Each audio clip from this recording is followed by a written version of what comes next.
বলুন। বীরেন্দ্রকৃষ্ণ ভদ্র আমাদের কাছে তো বীরেন্দ্রকৃষ্ণ ভদ্র ছিলেন না, আমাদের কাছে দাদু ছিলেন। তার ৫ জনের যেরকম দাদু থাকে আমাদের সেরকম দাদুই ছিলেন। অনেক বড় হয়ে আমরা জানতে পারি যে উনি একজন বিশেষ লোক। তার আগে জানতাম, কারণ এখানে এই ঘরে সবাই আসতেন। আমি এই ঘরে কমল মিত্র, জাদুকর পিসি সরকার, মানে এই প্রেজেন্ট পিসি সরকারের বাবা, এরকম করে নাম করে রামকুমার চট্টোপাধ্যায়, কার নাম করবো, মানে বাণী কুমার, দা ঠাকুর, প্রচুর লোককে আমি দেখেছি ছোটোবেলার থেকে। এবং আমার কোনো ধারণা ছিল না যে এই বিশেষ নজরুল ইসলাম, আমি দেখিনি অবশ্য, এই ঘরে বসে প্রচুর আড্ডা মেরেছে। কাজী সাহেব এই ঘরে বসে প্রচুর আড্ডা মেরেছে এই ঘরে। কাজী সাহেব সম্বন্ধে একটা গল্প বলি। সেটা হচ্ছে যে একদিন এই ঘটনাটা ছোটদাদু বলেছিলেন আমাদের বাংলাদেশ থেকে ফিরে। বাংলাদেশে উনি একবার গিয়েছিলেন, ওকে সম্বর্ধনা দেওয়া হয়েছিল একটা বিশেষ সময়। ওইখানে তখন বাংলাদেশের প্রেসিডেন্ট ছিলেন আবু সৈয়দ চৌধুরী। আবু সৈয়দ চৌধুরী এই গল্পটা ছোটদাদুকে বলেছিলেন, বীরেনবাবু আমি কিন্তু আপনাদের বাড়িতে গেছি একদিন। উনি একটু ঘাবড়ে গেলেন, যে বললেন তুমি আমার বাড়িতে গেছো কী করে ভাই? বললে আমি তখন প্রেসিডেন্সিতে পড়ি, আর প্রেসিডেন্সিতে আমাদের তখন, আপনি হয়তো মনে থাকবে, তখন এই বড় বড় কলেজের এই বাৎসরিক হতো, সাহিত্য সভা হতো, তাতে সব যত বড় যারা আছেন গুণীজন সবাই যেতেন। হেমন্ত, শ্যামল, মান্না, উত্তম সবাই যেতেন। তা এইরকম একটা সাহিত্য সভা প্রেসিডেন্সি কলেজে হয়েছিল। সেটা ছোটদাদু কীভাবে জানেন, এইখানে বসে আড্ডা হচ্ছে, এই ঘরে বসে, ওইখানে কাজী সাহেব বসে আছেন। আর কাজী সাহেবের গলার তো স্বর তো আপনারা জানেন, প্রচণ্ড জোর, আর হাসলে একেবারে এই পাড়ার মোড় পর্যন্ত শোনা যায়।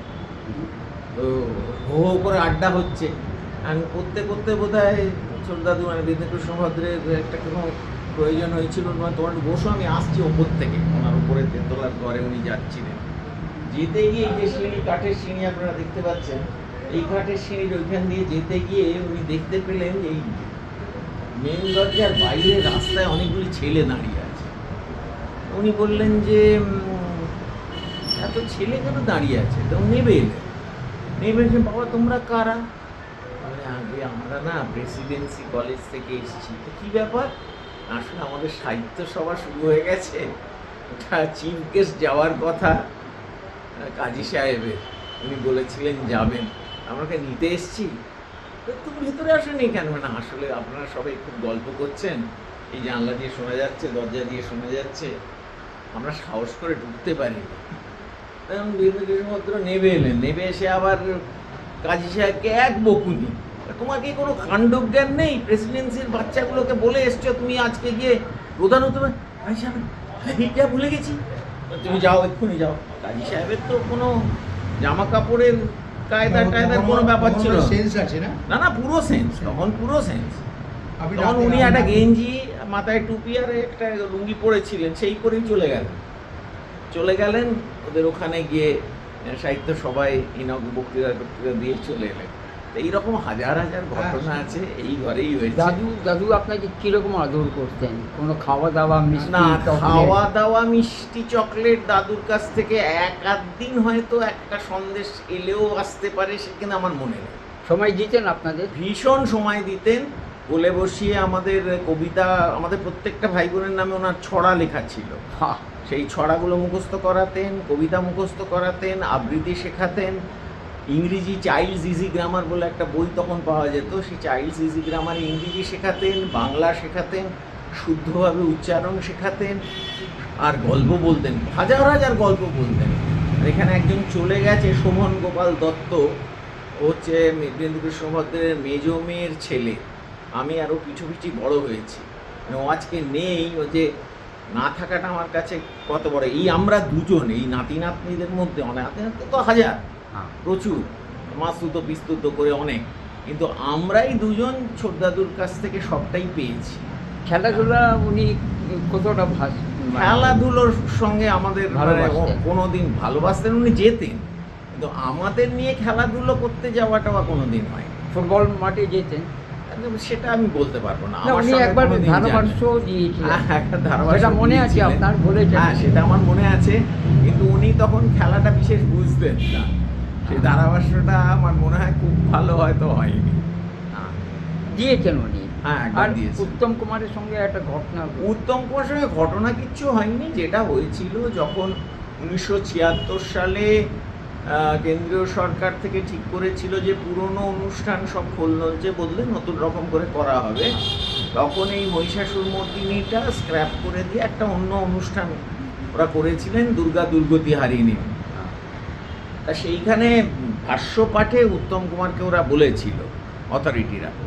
তখন কারোর সাহস ছিল না না বলে, কারণ কিশোর কুমার বলেছিলেন কয়েক বছর ধরে কিশোর কুমারের কোনো গান আকাশবাণীতে চালানো হয়নি। তো এখানে উত্তম কুমার এসেছিলেন, এসে বীরেন্দ্রকৃষ্ণ ভদ্রর কাছে বলছেন, বীরেন্দা এই বলছে আমি কি করব।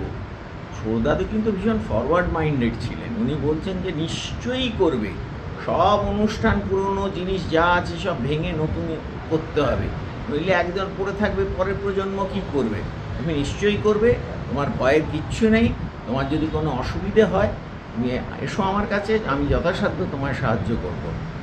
এবং অনুষ্ঠানটা হবার পর যখন সাধারণভাবে মানুষ অত্যন্ত ক্ষেপে গেলেন, তারা একেবারে পছন্দ করলেন না নতুন অনুষ্ঠানটা, তখন উত্তম কুমারের কাছে সাংবাদিকরা গিয়েছিলেন যে এই যে অনুষ্ঠানটা হলো এই সম্বন্ধে আপনার কী মত।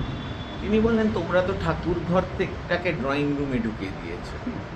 ওটা বীরেন্দা ছিলেন একটা আধ্যাত্মিক লোক, আর আমি তো ড্রয়িং রুমে গল্প করেছি। এই ধরনের কমেন্ট উত্তম ওনার খাওয়া দাওয়ার রুচি, কোনো দিকে কোনো লোভ ছিল না, যা পেতেন তাই খেতেন। যতদিন বেঁচে ছিলেন, শরীর স্বাস্থ্য ভেঙে যাওয়ার আগে পর্যন্ত এই পেছনে উঠোন আছে, নিজের জামা কাপড় নিজে কাচতেন, নিজে সব কিছু করতেন। এখানে এসে মহালয়ার দিন যখন ভোরবেলা 2-2টোর সময় যখন যেতে হতো, তখন এই ঠান্ডা জলে এখানে চান করতেন, চান করে নিজেই ধুতি আর চাদর পরে যেতেন, সব নিজে করতেন, বরাবর ভীষণ স্বয়ংসম্পূর্ণ। উনি নিজের কাজ অন্য লোক দিয়ে, জামা কাপড় সবসময় ধুতি পাঞ্জাবি পরে বেরোতেন, বাইরে বেরোলে ধুতি পাঞ্জাবি পরতেন, বাড়িতে লুঙ্গি আর গেঞ্জি। আর উনি একটা পুজো উদ্বোধন করলেন এখানে এই শ্যামবাজারে। না, পুজো অনেক উদ্বোধন করেছেন ওই সময়। আপনি গিয়েছেন সঙ্গে? হ্যাঁ, অনেকবার গেছি, অনেকবার। কোনো মনে পড়ে? আমার তো এক্ষুনি একটা মনে পড়ছে, সেটা ওই মধ্যমগ্রাম না সিঁথির ওই দিকে, সেইখানে আমরা গিয়েছিলাম। পুরো সেখানে খেলাধুলো হ্যানা তেলা অনেক হয়েছিল। সেখানে আভা মাইতি বোধহয় এসেছিলেন আমার যদ্দূর মনে পড়ছে, রবীন গাঙ্গুলি এসেছিলেন, অনেকে এসেছিলেন। সেইখানে খুব আমাদেরও খুব ভালো। আজকের দিনে বাবা মানে দাদুকে কিভাবে মনে রাখবেন? দেখুন, দাদুকে তো আলাদাভাবে আমাদের মনে রাখা মুশকিল, কারণ আমরা মনে রেখেছি, আপনারা মনে রেখেছেন, কিন্তু আপনারা বীরেন্দ্রকৃষ্ণ ভদ্রকে দেখেছেন, আমরা তো বীরেন্দ্রকৃষ্ণ ভদ্রকে দেখি। আপনি দাদুকে দেখেছি। তা দাদুর কোলে চড়ে কোলে পিঠে বড় হয়েছি, তার কাছে বসেছি, তার গান শুনেছি, তার কবিতা শুনেছি, তার আবৃত্তি শুনেছি, তার বাংলা শুনেছি। তা তুমি যা যা শিখিয়েছেন সব আমাদের ডিএনএর ভেতর ঢুকে গেছে। আলাদা করে সেগুলো এখন বার করা খুব শক্ত।